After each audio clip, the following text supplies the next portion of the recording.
Our political panel joins us now to break down all of this. Daniel Lippman is with a reporter covering the White House for Politico, and David Brody, as always, our CBN chief political analyst. Always good to have both of you. Thank you. Daniel, beginning with you. How consequential do you think these public hearings are going to be?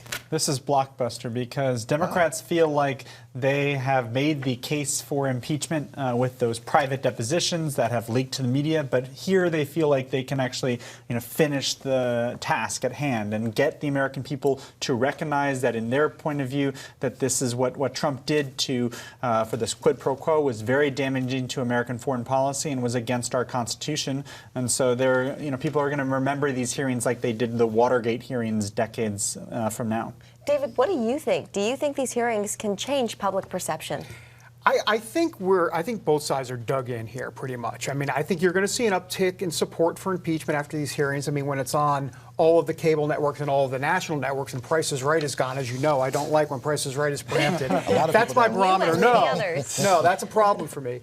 So I think you're going to see the uptick. I think part of the problem for Democrats here, this is a bit hard to follow. There is a bit of telephone here. This person told this person. I heard it from that person. They're going to be able to somehow make that 20 to 30 second coalesce around a 20 to 30 second argument that makes sense without getting into too many Ukrainian names. I think that'll be difficult. And now Republicans, they're making a lot of noise about not being able to call the witnesses they want to call. David, how consequential is that?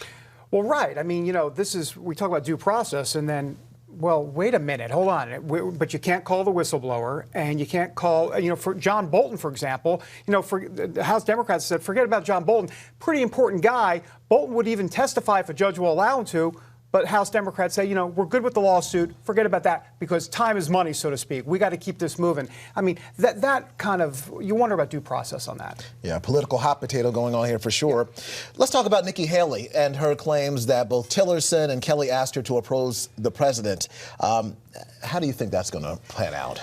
Well, Nikki Haley is concerned about her political future, and so she is being very smart politically and strategically, where she criticizes the president a little bit in the book, but she still got that presidential endorsement tweet of her book, which I'm sure drove some book sales. But she is saying that she was trying to get recruited, or that Kelly and Tillerson tried to recruit her to be part of the resistance in the Trump administration, which during this next week is the publishing of Anonymous, that book, A Warning.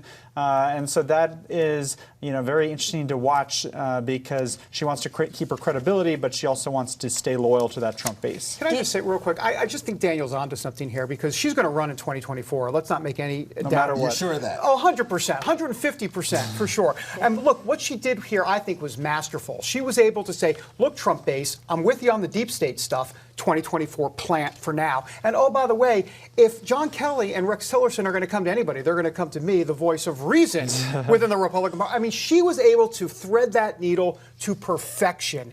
It was quite a piece of work. Well, let's not forget how critical she was of the president on Syria too. I mean, she was pretty outspoken with that. Although Kelly, he had a pretty good retort to the Washington Post, saying if providing the president with good advice and trying to huddle amongst each other to figure out a game plan for the world and for U.S. policy on global issues, if that is some type of crime, guilty as charged, he said. And so, he knows how to kind of sling it back. Well, ahead of 2020, today we learned another GOP representative will not seek re-election, Representative Peter King from New York. Daniel, how worried are Republicans at this point?